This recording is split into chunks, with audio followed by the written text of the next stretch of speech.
আচ্ছা, তোমাদের ওই MJ4 ওখানেই রয়েছে, দেখো, salient features of Indian society. আবার একটা একটু কঠিনই বিষয়। কঠিন বিষয় এ কারণেই যে ভারতবর্ষ এতটাই একটা জটিল দেশ, যেই দেশ সম্পর্কে মানে salient features of Indian society এরকম একটা মানে ওভারঅল একটা জিনিস বলে দেওয়া খুব মুশকিল। মুশকিল এই কারণেই, কারণ মানে আমার সমাজ আর তোমার সমাজ, এই দুটো সমাজের মধ্যে এত তফাৎ। মানে তোমাদের কথা বলছি, ধরো সুনিতার গ্রামের বাড়ির যে পরিবেশ, সেখানকার যা সমাজ ব্যবস্থা, হ্যাঁ, আর আমার যে সমাজ ব্যবস্থা, তার মধ্যে প্রচুর আলাদা। একই কথা সুজাতার ক্ষেত্রেও প্রযোজ্য, সুমিত্রার ক্ষেত্রেও প্রযোজ্য। আমাদের প্রত্যেকেরই সমাজ ব্যবস্থা ভীষণভাবে আলাদা। যদিও কতগুলো জিনিস কমন আছে, এবং সেই কমন জিনিসগুলো আছে বলেই তাও আমরা একটা কিছু এ সম্পর্কে বলতে পারবো। তো বলার আগে আমি কয়েকটা বিষয় একটু পরিষ্কার করে দিতে চাই, যাতে তোমাদের বুঝতে সুবিধে হয়। তোমরা কি কাস্ট সিস্টেম কাকে বলে সেটা জানো? কাস্ট কাকে বলে, কাস্ট নিয়ে পড়াশুনো করেছো? একটু উত্তর দিলে সুবিধা হবে।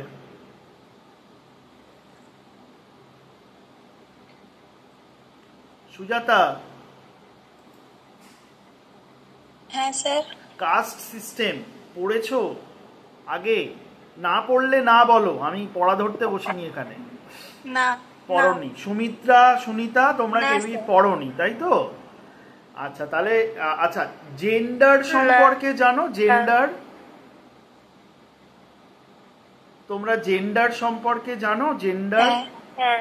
আচ্ছা, জেন্ডার ব্যাপারটা তাহলে কিছুটা জানো। তাহলে আমি একটু ছোট করে বলে দিই, তারপরে আমরা আসবো। আগের দিন তো আমরা কিছুটা রাজনীতি কাকে বলে, রাজনৈতিক সিদ্ধান্ত গ্রহণ কি করে করা হয় সে সম্পর্কে খুব ছোট করে হলেও একটা ছোট্ট আইডিয়া আমাদের হয়েছিল হিস্ট্রি অফ ইন্ডিয়া পড়তে গিয়ে। আজকে দুটো জিনিস ছোট করে বলে দিই। প্রথমত হচ্ছে জাত ব্যবস্থা বা কাস্ট সিস্টেম কি। তোমরা এইটুকু নিশ্চয়ই জানো যে ভারতীয় সমাজ, বিশেষ করে ভারতীয় হিন্দু সমাজ, চারটে বর্ণ প্রথায় বিভাজিত। এটা জানো তো? ব্রাহ্মণ, ক্ষত্রিয়, বৈশ্য, শূদ্র, এই চারটে বর্ণ সম্পর্কে আমরা জানি, তাই তো সুজাতা? হুম। হ্যাঁ। তো হ্যাঁ। হ্যাঁ। এই চারটে বর্ণ আমরা ছোটবেলায় পড়েছি যে এই বর্ণাশ্রম ধর্ম বা বর্ণ বেস করে যে সিস্টেম চালু হয়েছিল, সেই সেই সিস্টেমটা চালু হয়েছিল কাজের ভিত্তিতে। অর্থাৎ কে কি ধরনের কাজ করছে তার ভিত্তিতে, তার উপরে নির্ভর করে দাঁড়িয়ে থাকতো যে সে কোন বর্ণের মধ্যে যাবে। এখন এই বর্ণাশ্রম ধর্মের এই যে কাজের ভিত্তিতে যে ভাগ, সেই ভাগটা পরবর্তীকালে নানা কারণে সলিডিফাইড হয়ে যায়। সলিডিফাইড হয়ে যায় মানে মানে ধরো সেটা বংশ পরম্পরায় প্রবাহিত হতে থাকে। এখন ব্যাপারটা কাজের ভিত্তিতে ভাগ বিষয়টা বলা যতটা সহজ, আর কার্যক্ষেত্রে ইন রিয়ালিটি প্রত্যেক দিনের দৈনন্দিন জীবনে এটার যে প্র্যাকটিস, সেটির সঙ্গে শুধুমাত্র কাজের ভাগের মধ্যে, শুধুমাত্র কাজ সম্পর্কিত ভাগ এটা বললে পুরো প্র্যাকটিসটা বোঝা যায় না। তাহলে প্র্যাকটিসটা কীরকম? প্র্যাকটিসটা হচ্ছে এরকম যে এইটা প্রথমত হচ্ছে একটা উঁচু নিচু ভেদাভেদ রয়েছে সমাজের মধ্যে। অর্থাৎ আমাদের সমাজ ইনহেরেন্টলি হায়ারার্কিক্যাল, অর্থাৎ ভেদাভেদ যুক্ত সমাজ। এবং এই ভেদাভেদ যুক্ত সমাজটা, দেখো, পৃথিবীর অন্যান্য বহু দেশেরই সমাজ ভেদাভেদ যুক্ত, কিন্তু ভারতীয় সমাজের এই জাত ব্যবস্থার ভেদাভেদ এটি কিছুটা আলাদা। কেন আলাদা? কারণ প্রথমত এই ভেদাভেদটা বংশ পরম্পরায় প্রবাহিত হয়। দ্বিতীয়ত হচ্ছে যে একজন ধরো শূদ্র পরিবারে জন্মগ্রহণ করলো, সে কোনোভাবেই ব্রাহ্মণ পরিবারে উঠে আসতে পারবে না। অর্থাৎ এটাকে বলা হয় মবিলিটি বা চলাচল। অর্থাৎ এই যে উঁচু নিচু ভেদাভেদ, আমি যদি স্তর হিসাবে ভাবি, একদম ওপরে ব্রাহ্মণ, তারপরে ক্ষত্রিয়, তারপরে বৈশ্য, তারপরে শূদ্র, এরকম যদি আমরা চারটে কেকের লেয়ারের মতো ভাবি, তাহলে তলার লেয়ার থেকে হঠাৎ একটা লোক ওপরে চলে যেতে পারবে না। এই যে হঠাৎ চলে যেতে পারবে না, এই ব্যাপারটি কিন্তু ভারতীয় জাত ব্যবস্থাকে পৃথিবীর অন্যান্য জায়গার যে শ্রেণী বিভাগ বা ক্লাস ব্যবস্থা তার থেকে আলাদা করে দেয়। এখন এই জাত ব্যবস্থার এটা তো গেল একটা দিক যে উঁচু নিচু ভেদাভেদ, এর মধ্যে চলাচল করা খুব ডিফিকাল্ট। দ্বিতীয়ত যে অত্যন্ত কঠিন একটা বিষয় সেটি হচ্ছে যে এই যে চারটি বর্ণের কথা আমি বললাম, এই চারটি বর্ণের বাইরে একটা বিপুল সংখ্যক মানুষকে হিন্দু সমাজ রেখে দিয়েছিল। তাদেরকে বলা হয় দলিত, তাদেরকে এখন ভারতীয় যে সংবিধান, সেই সংবিধানের ধারা অনুযায়ী তাদেরকে শিডিউল কাস্ট বলা হয়। এই শিডিউল কাস্টের যারা লোকজন, তাদের ওপরে বর্তে ছিল সবচেয়ে কি বলা উচিত, মানে যে কাজ আর কেউ করতে চায় না, সবচেয়ে লুই দুমোর ভাষায়, একজন বিখ্যাত অ্যানথ্রোপোলজিস্ট আছেন লুই দুমো, তার কথা আমি তোমাদেরকে বলেছি প্রথম দিনের ক্লাসে।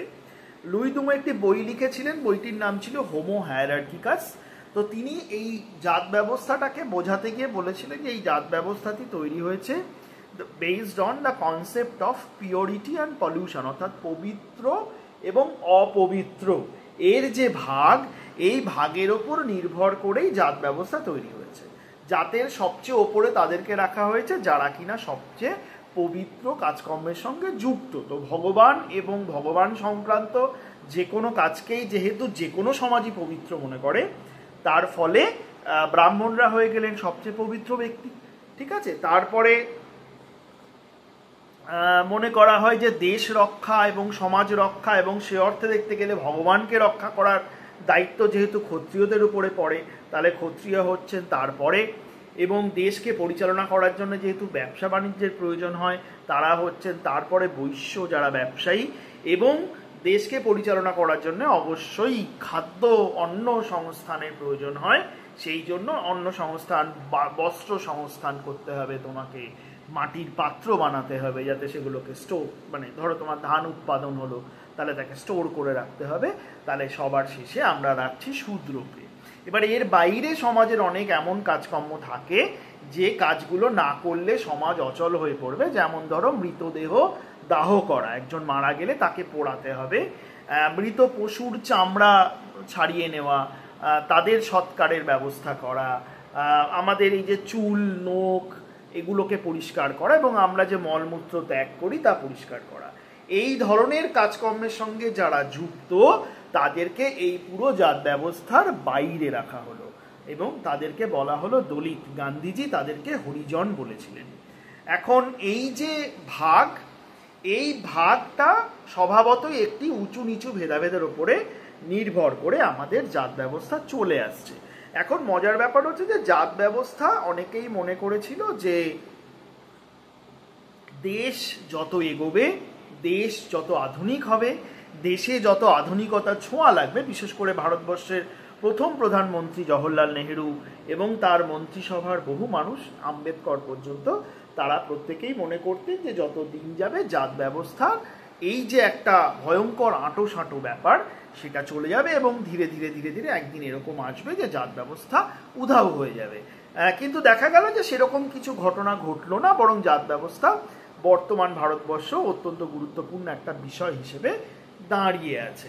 অর্থাৎ ভারতীয় সমাজ সম্পর্কে যদি আমি বলতে যাই, তাহলে জাত সম্পর্কে আমাকে বলতে হবে। অর্থাৎ একটি অত্যন্ত গুরুত্বপূর্ণ বৈশিষ্ট্য ভারতীয় সমাজের অবশ্যই জাত ব্যবস্থা।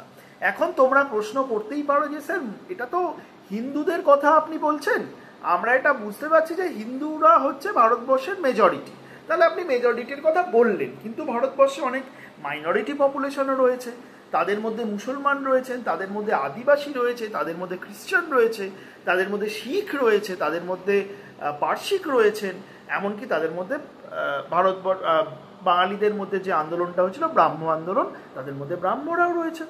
তাহলে তাদের কথা তো আপনি বলছেন না। এখন মজার ব্যাপার হচ্ছে যে ভারতীয় সমাজ ব্যবস্থার এই যে জাতের যে প্রভাব, সেই প্রভাবটা শুধুমাত্র যে হিন্দু সমাজের মধ্যে সীমাবদ্ধ ছিল তা নয়, বরং জাতের প্রভাব আমরা অন্যান্য বহু সমাজেও দেখতে পাই। মুসলমান সমাজের ভেতরেও জাতের মতো এত স্ট্রং, এত শক্তিশালী কোনো বন্দোবস্ত না হলেও যথেষ্ট পরিমাণে হায়ারার্কি বিদ্যমান।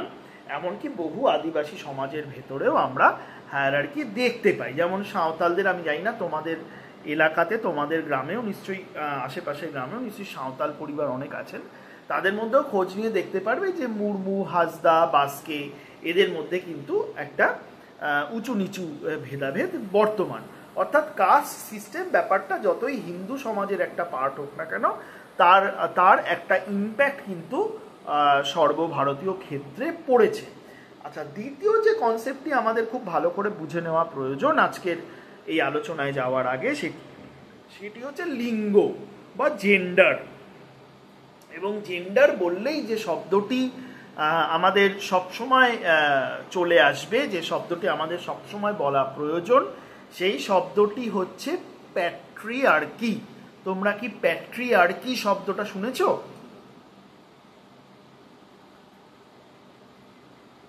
যে কেউ একজন উত্তর দাও। সুনিতা, শুনেছ প্যাট্রিয়ার্কি শব্দটা? না স্যার, আমি শুনিনি। শোনাই শুনতে পারো, মানে না শোনারই কথা। আচ্ছা, প্যাট্রি শব্দটা হচ্ছে বাবা থেকে আসে বা পিতা, ঠিক আছে? আর আর্ক বা আর্কি শব্দটা আসে হচ্ছে ক্ষমতা বা ডমিনেশন থেকে। অর্থাৎ যে সমাজে পিতার ক্ষমতা বেশি, অর্থাৎ পিতার সিদ্ধান্ত অনুযায়ী সমাজ চলে। পিতা বলতে কিন্তু তোমার বাবা বা আমার বাবা নয়। পিতা বলতে পিতা একটা আইডিয়াল কন্ডিশন, অর্থাৎ যেখানে দাঁড়িয়ে একটি সমাজে পুরুষদের বক্তব্য বেশি গৃহীত হয় এবং পুরুষদের মত অনুযায়ী সমাজ চলে, তাকে বলা হয় পিতৃতান্ত্রিক সমাজ বা প্যাট্রিয়ার্কাল সোসাইটি। আমাদের মনে রাখতে হবে, আমরা যখন নাকি আদিবাসী সমাজ সম্পর্কে পড়ব, আমরা আরেকটা ধরনের সমাজের নাম শুনব, সেটি হচ্ছে ম্যাট্রিলিনিয়াল। সেটি কিন্তু ম্যাট্রিয়ার্কাল নয়, ভালো করে বুঝে নাও।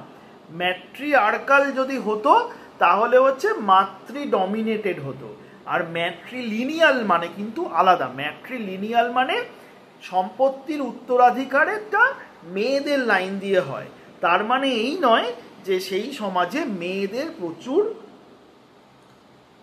মানে পুরুষদের মতোই মেয়েদের ক্ষমতা, ব্যাপারটা এরকম নয়। আচ্ছা, তাহলে পুরুষতন্ত্র ব্যাপারটা আমরা বুঝতে পারলাম। এটা আমাদের মনে রাখতে হবে, আমরা যখন নাকি পুরুষতন্ত্রের কথা বলবো বা প্যাট্রিয়ার্কির কথা বলবো, আমাদের এটা মনে রাখতে হবে যে প্যাট্রিয়ার্কির ধারক ও বাহক, অর্থাৎ প্যাট্রিয়ার্কি যেভাবে জেনারেশন আফটার জেনারেশন, এক প্রজন্ম থেকে পরের প্রজন্মে প্রবাহিত হয়, সেটি শুধুমাত্র ছেলেদের হাত ধরে প্রবাহিত হয় এমনটি নয়। বহু ক্ষেত্রেই মেয়েদের হাত ধরে প্যাট্রিয়ার্কি, বহু ক্ষেত্রে কি সব ক্ষেত্রেই, প্রায় সমস্ত ক্ষেত্রেই মেয়েদের হাত ধরেই প্যাট্রিয়ার্কির প্রসার এবং প্রভাব বিদ্যমান থাকে সমাজে। এবং এটা মনে করার কোনো কারণ নেই যে প্রত্যেকটি পুরুষ আসলে প্যাট্রিয়ার্কাল বা পুরুষতান্ত্রিক এবং প্রত্যেকটি নারীও আসলে প্যাট্রিয়ার্কাল, ব্যাপারটা এরকম নয়। এগুলো যখন নাকি আরও আমরা এগুলো নিয়ে আলোচনা করার যদি সুযোগ পাওয়া যায়, বুঝতে পারবে। এখন আমাদের এখানে আরেকটা জিনিস একটু বুঝে নিতে হবে, সেটি হচ্ছে যে জেন্ডার ব্যাপারটা কি, লিঙ্গ ব্যাপারটা কি। দেখো, আমরা জানি যে আমাদের পুরুষ এবং নারীর কিছু দৈহিক গঠনের মধ্যে তফাৎ হয়। সেই দৈহিক গঠনের মধ্যে তফাৎ হওয়াটাকে যদি আমরা জেন্ডার হিসাবে ধরে নিই, তাহলে আমরা ভুল করব। কেন ভুল করব? কারণ আমাদের এটা জানতে হবে, বুঝতে হবে যে জেন্ডার ব্যাপারটা মানুষ নিয়ে জন্মায় এরকমটা নয়। বর্তমানের যে সমাজ বিজ্ঞানীরা, তারা বলছেন জেন্ডার মানে, এখন একটা শব্দ, একটা আর্টিকেল আছে, সেটির নাম হচ্ছে ডুইং জেন্ডার। অর্থাৎ আমরা জেন্ডার বলতে কি বুঝি? যখন নাকি তোমরা ফর্ম ফিল আপ করো, ফর্মে লেখা থাকে সেক্স, মেল অর ফিমেল, তোমরা তিনজনই এফ লিখে দাও, ফিমেল। কিন্তু তোমরা কখনোই নিশ্চয়ই এটা ভাবো না যে ফিমেল তো আমরা তো ফিমেল হয়েই জন্মেছি, অর্থাৎ আমরা তো মেয়ে হয়েই জন্মেছি, আমাদের জেন্ডার তো মেয়ে। তাহলে মেয়ে করা ব্যাপারটা কি, বা আমার ক্ষেত্রে ছেলে করা ব্যাপারটা কি? আমি তো ছেলে হয়েই জন্মেছি। কিন্তু সমাজবিজ্ঞানীরা বলছেন যে ব্যাপারটা এরকম নয়।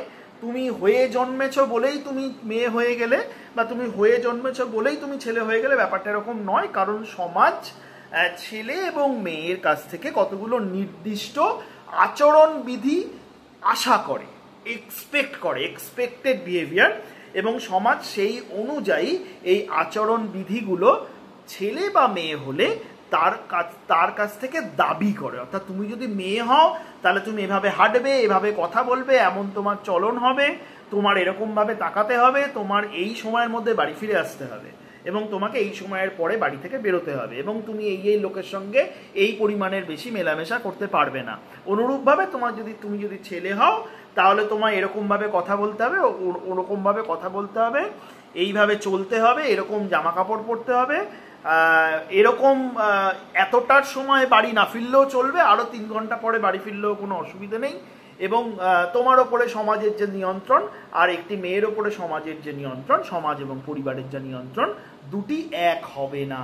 অর্থাৎ এরা বলছেন যে জেন্ডার ব্যাপারটা সেক্সের সঙ্গে, আমি যেটা নিয়ে জন্মেছি, আমার যে লিঙ্গ পরিচয়, তার সঙ্গে সবসময় সমপতিত নাও হতে পারে। এবং আমরা অনেক সময়ই দেখতে পাই যে অনেক ছেলেদেরকে আমরা অনেক সময় মেয়েলি বলতে অভ্যস্ত, যে ছেলেটা একটু মেয়েলি টাইপের। আবার অনেক মেয়েদেরকে আমরা অনেক সময় ছেলেলি শব্দটা কিন্তু ব্যবহার করি না, অনেক সময় বলি এরা একটু ছেলে ছেলে, মেয়েটা একটু ছেলে ছেলে। এরা ইংরেজিতে অনেক সময় বলা হয় টম বয়স। অর্থাৎ তার মানে হচ্ছে যে আমরা মেয়ে, আইডিয়াল মেয়ে বলতে যেমনটা বুঝি, সেই মেয়েটি এক্স্যাক্টলি তেমনটা নয়। তার পোশাক আশাক, চলাফেরা, তার চুলের স্টাইল, তার কথাবার্তা, এটি একেবারে মেয়ে বলতে আমরা যেরকম বুঝি তার সঙ্গে পুরোপুরি মেলে না। এখন মজার ব্যাপার হচ্ছে, একটি মেয়ে যখন নাকি খানিকটা ছেলের ভাব নিয়ে ঘুরে বেড়ায়, তখন তার ওপরে যতটা পরিমাণে অত্যাচার নেমে আসে, তার থেকে অনেক বেশি পরিমাণে অত্যাচার একটি ছেলে যদি মেয়ে হাবভাব নিয়ে ঘুরে বেড়ায় তার ওপরে নেমে আসে। এটাও একটা উদাহরণ, এটাও একটা পরিচয়, এটা বোঝানোর জন্য যে আমাদের যে সমাজ, সেটি হচ্ছে পিতৃতান্ত্রিক সমাজ। অর্থাৎ এখানে ছেলে হয়ে মেয়ের মতো আচরণ করাটা অনেক বড় অপরাধ হিসেবে ধরে নেওয়া হয়। এখন অর্থাৎ আমরা জেন্ডার বলতে এটা মনে রাখবো যে জেন্ডার সবসময় আমার দৈহিক যে বৈশিষ্ট্য, যেটা নিয়ে আমি জন্মেছি, তার সঙ্গে সমাপতিত নাও হতে পারে, এবং জেন্ডার ব্যাপারটা আমাদের করতে হয় প্রতিনিয়ত। এবার তোমরা বলতেই পারো যে স্যার এই করতে হয় ব্যাপারটা আপনি কি বলছেন, আমি কি রোজ ভাবনা চিন্তা করে করি না? আমরা করি না।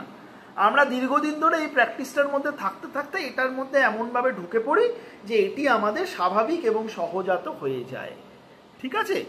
কিন্তু আমাদের এটা মনে রাখতে হবে যে জেন্ডার অর্থাৎ পুরুষ এবং মেয়ে, পুরুষালী এবং মেয়েলি, এই পুরো ব্যাপারটি আসলে সমাজ দ্বারা নির্ধারিত এবং নির্মিত। সমাজ এটাকে তৈরি করেছে। ক্লিয়ার? এই পর্যন্ত বোঝা গেল? কোনো প্রশ্ন আছে? সুজাতা, সুমিত্রা, সুনিতা, কোনো প্রশ্ন? না। বোঝা গেছে তো যেটা বললাম? আচ্ছা, ওকে। এরপরে আমাদের যেটা বুঝতে হবে সেটা হচ্ছে যে এই যে ধরো আমরা একটা জেন্ডারের কথা বললাম, একটা কাস্টের কথা বললাম, এই জেন্ডার এবং এই কাস্ট, এই ব্যাপারটা কিন্তু ফিক্সড থাকে না। অর্থাৎ তুমি একটা নির্দিষ্ট জাতের লোক, সুতরাং তোমার একটা নির্দিষ্ট শুনতে পাচ্ছ?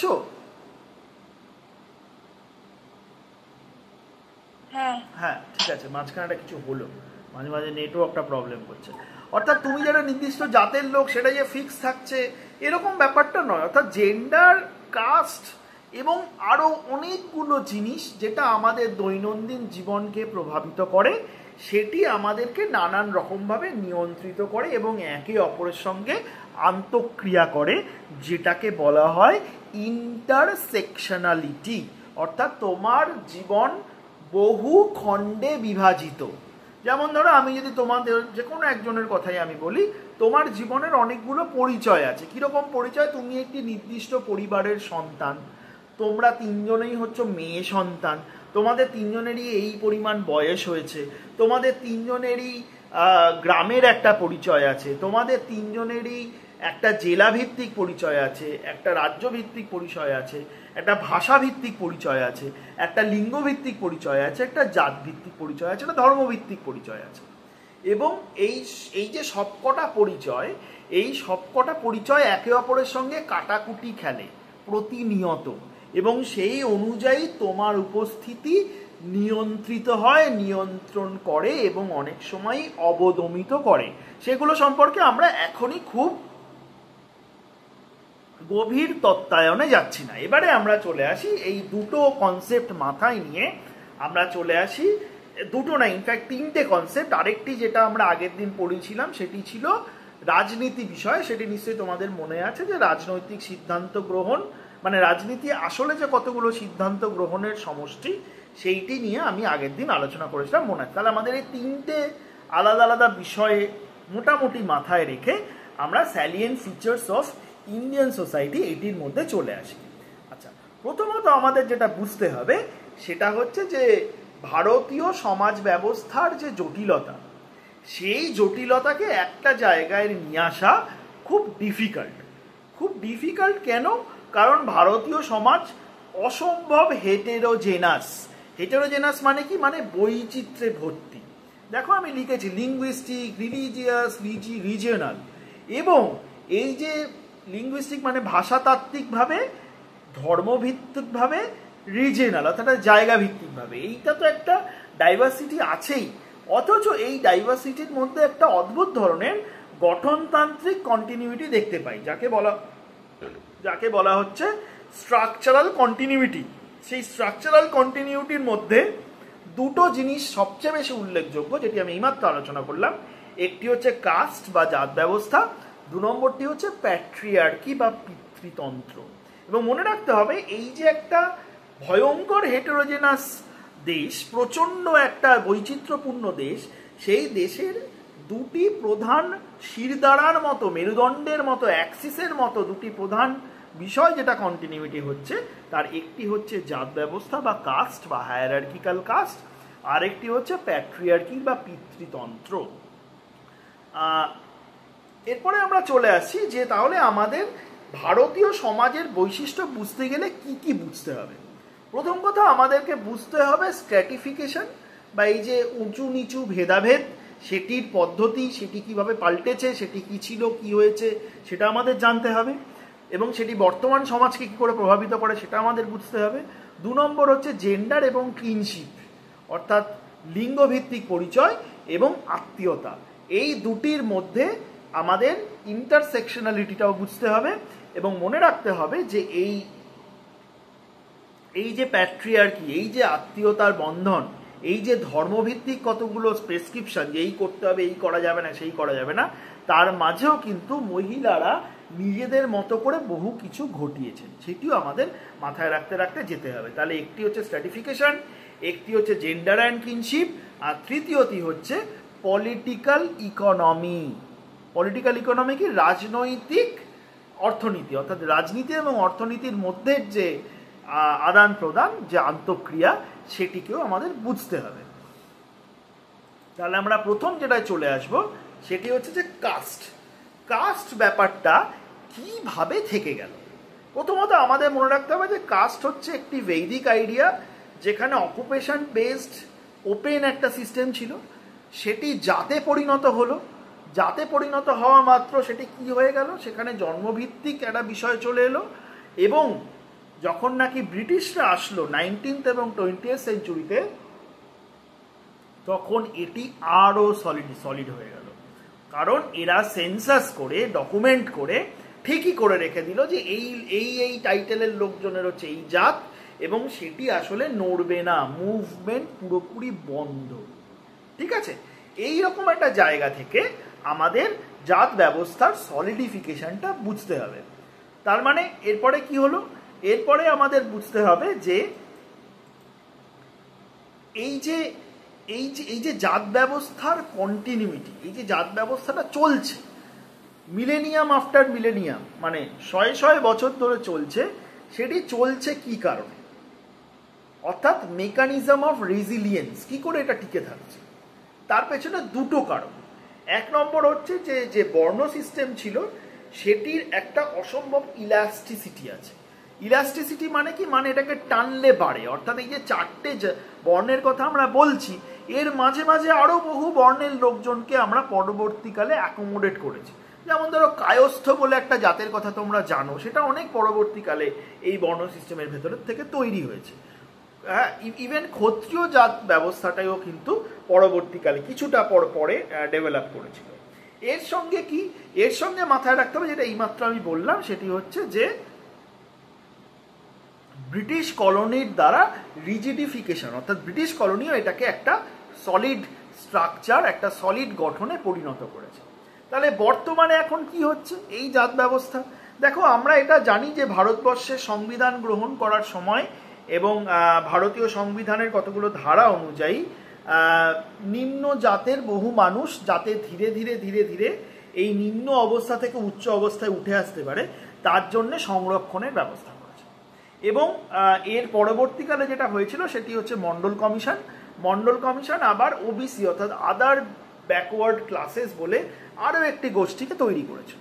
এখন মজার ব্যাপার হচ্ছে যে এই যে গোষ্ঠীগুলো তৈরি হয়েছিল, এই যে ধরো শিডিউল ট্রাইবদের জন্য কিছু প্রভিশন রেখে দেওয়া, ওবিসিদের জন্য কিছু প্রভিশন রেখে দেওয়া এবং শিডিউল কাস্টদের জন্য কিছু প্রভিশন রেখে দেওয়া, এর ফলে বর্তমান সমাজের যে জাত ব্যবস্থা, সেই জাত ব্যবস্থা আগের সমাজের জাত ব্যবস্থা থেকে পাল্টেছে, কিন্তু জাত ব্যবস্থাটা ঠেকে গেছে। অর্থাৎ এই যে মবিলিটির কথা আমরা ভেবেছিলাম, অ্যাটলিস্ট আমাদের সংবিধান প্রণেতারা ভেবেছিলেন, সেই মবিলিটি অনেকাংশে ঘটেছে, কোনো সন্দেহ নেই তাতে। কিন্তু আজও দেখা যাচ্ছে যে, যেটা নিয়ে ইনফ্যাক্ট খুব রিসেন্টলি, আমি জানি না তোমরা কতটা ফলো করো, রাহুল গান্ধী কাস্ট সেন্সাসের কথা বলেছিলেন গত ইলেকশনের আগে। সেখানে উনি বারবার করে এই কথাটাই বলছেন যে তলার দিকের জাতের মানুষদেরকে আমরা যতই রিজার্ভেশন দিই না কেন, তাদেরকে আমরা কতটুকু টপ লেভেল অফিসিয়ালদের মধ্যে দেখতে পাচ্ছি। অর্থাৎ আমরা কি তাদের মধ্যে থেকে প্রচুর আইএএস অফিসার পাচ্ছি? আমরা কি তাদের মধ্যে থেকে প্রচুর পরিমাণে ইন্ডিয়ান রেভিনিউ সার্ভিসেসের অফিসার পাচ্ছি? আমরা কি তাদের মধ্যে থেকে প্রচুর মিলিটারি বা আর্মি অফিসার দেখতে পাচ্ছি? আমরা কি তাদের মধ্যে থেকে প্রচুর পরিমাণে সাংসদ হয়ে এসছেন এরকম দেখতে পাচ্ছি? আমরা কি তাদের মধ্যে থেকে অনেক এরকম লোক দেখতে পাচ্ছি যারা কিনা মিডিয়াতে আছে? যদি তারা না থাকে, রাহুল গান্ধী বলছেন তারা নেই, যদি তারা না থাকে তাহলে তাদের কথা বলবে কারা? তাহলে তাদের জন্য পলিসি বানাবে কারা? অর্থাৎ এই যে ধরো জাত নিয়ে একটা নতুন ধরনের রাজনীতি, এবং জাত যে একটা রাজনীতির বিষয় হিসাবে প্রচণ্ড পরিমাণে আত্মপ্রকাশ করলো এবং জাত ব্যাপারটা উঠে যাওয়ার পরিবর্তে আরো অনেক বেশি শক্তিশালী হয়ে গেল, তার পেছনেও কিন্তু মনে করা হচ্ছে যে এই ধরনের বেশ কিছু পলিসি হচ্ছে কতগুলো কারণ এরকম ঘটনা ঘটানোর জন্য। অর্থাৎ ভারতীয় সমাজে জাত ব্যবস্থা একটা তুমুল রেজিলিয়েন্স দেখাতে পারছে, টিকে থাকার ক্ষমতা দেখাতে পারছে। আচ্ছা, এবারে আমরা চলে আসি জেন্ডার অ্যাক্সিসটাতে। তাহলে জেন্ডার অ্যাক্সিসটাতে আমরা কি দেখতে পাচ্ছি যে ভারতবর্ষে লিঙ্গ রাজনীতি এবং বিশেষ করে উইমেন, মহিলাদের অবস্থান, সেটি একটা অদ্ভুত ধরনের বৈপরীত্য দেখতে পাওয়া যায়। অর্থাৎ একাধারে আমরা মা হিসেবে, মাতৃরূপে আমরা পুজো করি, ভগবানকে আমরা শক্তি রূপে দেখতে পাই, খুব শিগগিরই কালী পুজো আছে তোমরা জানো। আবার অন্যদিকে আমরা সমানে এমন নিয়ম করেছি, বিশেষ করে আমাদের আগের যে সমস্ত হিন্দু ধর্মে যে সমস্ত টেক্সটগুলো আছে, হিন্দু কেন মুসলমান ধর্মেও একই, বিভিন্ন যে টেক্সটগুলো রয়েছে সেখানে মহিলাদেরকে সবসময় অবদমিত করে রাখা হচ্ছে। যেমন ধরো মনুস্মৃতির কথা ইদানিং খুব শুনতে পাওয়া যায়, মনুস্মৃতি অনুযায়ী দেশকে চালাতে হবে, ধর্মশাস্ত্রে যেগুলো বলা রয়েছে সেখানে কিন্তু মহিলাদের প্রায় কোনো ভূমিকাই নেই। হ্যাঁ, তার মানে হচ্ছে যে এই যে লিগ্যাল কোড, সেইগুলো দিয়ে জাস্টিফাই করা হচ্ছে যে মেয়েদেরকে আমরা বাড়ির বাইরে বেরোতে দেবো না, মেয়েদেরকে ঘরের ভেতরে থাকতে হবে, মেয়েদেরকে শুধুমাত্র সন্তান প্রতিপালন করতে হবে, শুধুমাত্র সংসারের দিকে নজর দিতে হবে, তারা আর কোনো কিছু করবে না। এই একটা জায়গা কিন্তু আমাদের চলে আসছে। So it is controlling the women and it is creating constraints for the women। অর্থাৎ এটি মেয়েদেরকে নিয়ন্ত্রণ করার জন্য তৈরি হয়েছে এবং মেয়েদের ফ্রিডমকে আটকে দেওয়ার, মেয়েদের স্বাধীনতাকে আটকে দেওয়ার জন্য তৈরি করা হয়েছে, এবং সেটি থাকছে। এবং ইন্টারেস্টিং ব্যাপার হচ্ছে এই যে ঘটনাটি, একটু আগে আমি তোমাদেরকে ইন্টারসেকশনালিটির কথা বলছিলাম, যেখানে কিনা ধরো ধর্ম, জাত, লিঙ্গ এগুলো সব একসঙ্গে এসে জগা খিচুড়ি পাকিয়ে যায়। দেখা যাচ্ছে যে যারা নাকি বড়লোক মহিলারা কি একই রকম ভাবে নিয়ন্ত্রিত হয়েছে? উত্তরটা হচ্ছে না। এমনকি যখন নাকি মনুস্মৃতি দ্বারাও অনেক বেশি প্রভাবিত ছিল ভারতবর্ষের সমাজ ব্যবস্থা, তখনও কিন্তু আমরা এরকম বহু মহিলার উদাহরণ পাই। যেমন ধরো নাগানিকা থেকে শুরু করে, তোমরা ইতিহাস বইতে অনেকের নাম পেয়েছো। তাদেরকে আমরা দেখতে পাচ্ছি they are coming from the elite background, অর্থাৎ যারা বড়লোক মহিলা, তারা কিন্তু অনেকাংশেই এগুলোকে নেগোশিয়েট করতে করতে যাচ্ছে। এখন যদি আমরা ভারতীয় সমাজ ব্যবস্থার একটা অন্যতম জায়গা হিসেবে রাজনৈতিক অর্থনীতির কথা ভাবি, পলিটিক্যাল ইকোনমির কথা ভাবি, তাহলে আমাদের মনে রাখতে হবে যে এই যে কৌটিল্যের অর্থশাস্ত্র, যেখানে কিনা সেন্ট্রালাইজড ফ্রেমওয়ার্কের কথা বলা হচ্ছে, অর্থাৎ কেন্দ্রীয়ভাবে দেশকে নিয়ন্ত্রণ করার কথা বলা হচ্ছে এবং রাষ্ট্রের ক্ষমতা সর্বোচ্চ রাখা হবে, সেটির একটা কন্টিনিউইটি আমরা আজও দেখতে পাচ্ছি। বিশেষ করে আমরা যখন নাকি দেখছি যে ট্যাক্স অর্থাৎ কর কিভাবে আদায় করা হবে এবং কর কিভাবে রেগুলেট করা হবে, সেটি কিন্তু ভারতবর্ষে অনেকাংশেই সেন্ট্রাল গভর্নমেন্টের হাতে থাকছে। বিশেষ করে তোমরা জানো জিএসটি যখন নাকি ফর্ম হলো, এটির কেন্দ্রীয় নিয়ন্ত্রণ আরও আসলে বাড়লো। অর্থাৎ এই পলিটিক্যাল ইকোনমির ক্ষেত্রেও কিন্তু আমরা একটা কেন্দ্রীয় প্রবণতা, সেন্ট্রাল টেন্ডেন্সিকে কন্টিনিউইটি হিসেবে দেখতে পাচ্ছি। মুঘল পিরিয়ডে যে ইকোনমি আমরা দেখেছিলাম, তার মধ্যে একটা প্রোটো ইন্ডাস্ট্রিয়ালাইজেশনের গল্প ছিল এবং মনে রাখতে হবে যে সেই সময় ভারতবর্ষ প্রায় 24.5%, মানে সারা পৃথিবীতে যত উৎপাদন হতো তার প্রায় 24.5% ভারতবর্ষেই উৎপাদিত হতো। অর্থাৎ ভারতবর্ষের সম্রাটরা এবং সেই সময়ের এক একটা ফেজে সাধারণ মানুষও সারা পৃথিবীর বহু মানুষের থেকে মুঘল পিরিয়ডে, মুঘলদের আমলে অনেকাংশেই অর্থশালী এবং শক্তিশালী ছিলেন। এখানে একটা ছোট কম্প্যারিজন আমি করেছিলাম যে মুঘলের সঙ্গে যদি মৌর্য সমাজের আমরা একটা তুলনা করার চেষ্টা করি, তাহলে দেখতে পাবো যে মুঘল এম্পায়ারেরও একটা টেক্সট ছিল, যে সরকার পরিচালনা করার জন্য নিয়ম কানুনের একটা বই, একটা দলিল, একটা দস্তাবেজ ছিল, সেটির নাম ছিল আইনি আকবরী। আর কৌটিল্যের অস্ত্রশস্ত্র তো সবাই জানো মৌর্য সমাজের সময়। এবং দেখা যাচ্ছে দুটো সমাজেই কিন্তু একটা সেন্ট্রালাইজেশনের গল্প ছিল, অর্থাৎ দুটো সময়ই কিন্তু সেন্ট্রালাইজড ওয়েলফেয়ার, অর্থাৎ সাধারণ মানুষের কিছুটা ভালো করার একটা প্রবণতা আমরা দেখতে পাচ্ছি। যদিও মৌর্য সাম্রাজ্যে অনেক বেশি দেখতে পাচ্ছি, মুঘল পিরিয়ডের ভেতরে সেটা আপ ডাউন করেছে। আকবরের সময় যেমন ছিল, জাহাঙ্গীরের সময় তেমন ছিল না, কিন্তু ডেফিনেটলি একটা ইনফ্রাস্ট্রাকচারাল স্ট্যান্ডার্ডাইজিং, অর্থাৎ রাস্তা বানানো, বাড়ি বানানো, পুকুর খোঁড়া, জলের ব্যবস্থা করে দেওয়া, এই সমস্ত প্রবণতাগুলো কিন্তু তখন থেকেই ছিল। এবং মনে রাখতে হবে যে কোথাও একটা স্টেবিলিটির দিকে পৌঁছে যাওয়া, অর্থাৎ অর্থনৈতিক সুস্থিতি অর্জন করার প্রয়াস ভারতীয় সমাজ ব্যবস্থায় প্রথম থেকে আমরা দেখতে পাচ্ছি। তাহলে আমরা কি দেখতে পেলাম? একটা হচ্ছে জাত ব্যবস্থার কন্টিনিউইটি, একটা হচ্ছে লিঙ্গ ব্যবস্থার যে প্রবণতা, বিশেষ করে প্যাট্রিয়ার্কাল বা পিতৃতন্ত্রের যে কন্টিনিউইটি, সেটাও আমরা দেখতে পেলাম। 3 নম্বর যে জায়গাটা আমরা এখন এসে পৌঁছচ্ছি, সেটা হচ্ছে যে কলোনিয়াল পিরিয়ডে, বিশেষ করে ব্রিটিশরা যখন নাকি চলে এলো, তখন একটা শ্রেণী ব্যবস্থারও উদ্ভব ঘটলো, যেটিকে আমরা ভদ্রলোক বলে আসছি, ভদ্রলোক সোসাইটি। হ্যাঁ, ভদ্রলোক সোসাইটির কথা আমি তোমাদেরকে আগের দিনও পড়ার সময় বলেছিলাম। তাহলে সেখানে কি হচ্ছে, তাহলে আমরা কি দেখতে পাচ্ছি, যে এই যে একটা ব্যাপার হচ্ছে যে বর্ণ সিস্টেমের ভেতরে অনেক কিছুকে আমরা অ্যাকোমোডেট করে নিয়েছি, অনেক ধরনের মানুষকে, অনেক জাতের মানুষকে, অনেক বিভিন্ন আলাদা আলাদা বৈশিষ্ট্যের মানুষ একটা বর্ণ সিস্টেমের ভেতরে ঢুকতে পেরেছিল। 2 নম্বর কি? 2 নম্বর হচ্ছে যে রাষ্ট্র দ্বারা নিয়ন্ত্রিত সমাজ, এটি ভারতবর্ষের একটা বহুদিনের কন্টিনিউইটি, বহুদিনের একটা বিশেষ বৈশিষ্ট্য হিসেবে আত্মপ্রকাশ করেছে। এবং এই যে রাষ্ট্র দ্বারা নিয়ন্ত্রিত সমাজ, রাষ্ট্র দ্বারা প্রভাবিত সমাজ, সেটির কন্টিনিউইটি বা সেটির আজও পর্যন্ত চলছে এবং সেটি কলোনিয়াল পিরিয়ডেও আমরা দেখতে পাচ্ছি। যেমন যেটা আমি তোমাদেরকে বললাম, যে কলোনিয়াল পিরিয়ডে কলোনির আন্ডারে যারা চাকরি করতেন, ব্রিটিশদের আন্ডারে যারা চাকরি করতেন, যারা অ্যাডমিনিস্ট্রেটিভ কাজকর্ম করতেন, তারা একটা আলাদা শ্রেণী হিসাবে উঠে আসতেন এবং আমরা দেখতে পাচ্ছি যে তারা যেহেতু অ্যাডমিনিস্ট্রেটিভ পজিশনগুলো নিয়ে নিয়েছিলেন, তাদের যেহেতু পশ্চিমী শিক্ষা অনেকটাই অগ্রসর ঘটেছিল, তার ফলে তাদের হাতে বর্তমানের আধুনিক শ্রেণী ক্ষমতা যেটা, হ্যাঁ, যেটি অর্থ দ্বারা নিয়ন্ত্রিত, যেটি তার ভাষা দ্বারা নিয়ন্ত্রিত, যেটি তার শিক্ষা দ্বারা নিয়ন্ত্রিত, যেটি তার কাপড় চোপড়ে ম্যানিফেস্টেড হচ্ছে, যেটি তার ভদ্রতার, এই জন্যই ভদ্রলোক শব্দটা আসছে, ভদ্রতা, ভদ্র, এই যে শব্দটা, এর সঙ্গে একটা নির্দিষ্ট ধরনের হিউম্যান বিহেভিয়ারকে আমরা অ্যাটাচ করতে পারি, সেরকম আচরণ করা মানুষের সঙ্গে একটা ক্ষমতা জুড়ে যাচ্ছে। অর্থাৎ একটা নতুন ধরনের ক্লাস বা শ্রেণী ক্ষমতা তৈরি হচ্ছে।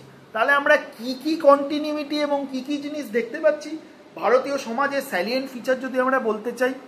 1 নম্বর হচ্ছে স্ট্রাকচারাল স্ট্র্যাটিফিকেশন, অর্থাৎ ভারতীয় সমাজের যে উঁচু নিচু ভেদাভেদ সেটি একটি গঠনতন্ত্রের মতো চলছে, এবং সেটি সেই প্রথম থেকে শুরু করে আজও পর্যন্ত একেবারে অত্যন্ত স্ট্রং, অত্যন্ত ডমিনেটিং একটা বৈশিষ্ট্য হিসেবে ভারতবর্ষে আত্মপ্রকাশ করছে।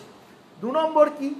জেন্ডার, অর্থাৎ বিশেষত প্যাট্রিয়ার্কাল যে কন্ট্রোল, পুরুষতান্ত্রিক যে ক্ষমতা, পুরুষতান্ত্রিক ক্ষমতার যে নিয়ন্ত্রণ, সেটিরও কিন্তু আমরা একটা কন্টিনিউইটি বা ধারাবাহিকতা খুঁজে পাচ্ছি।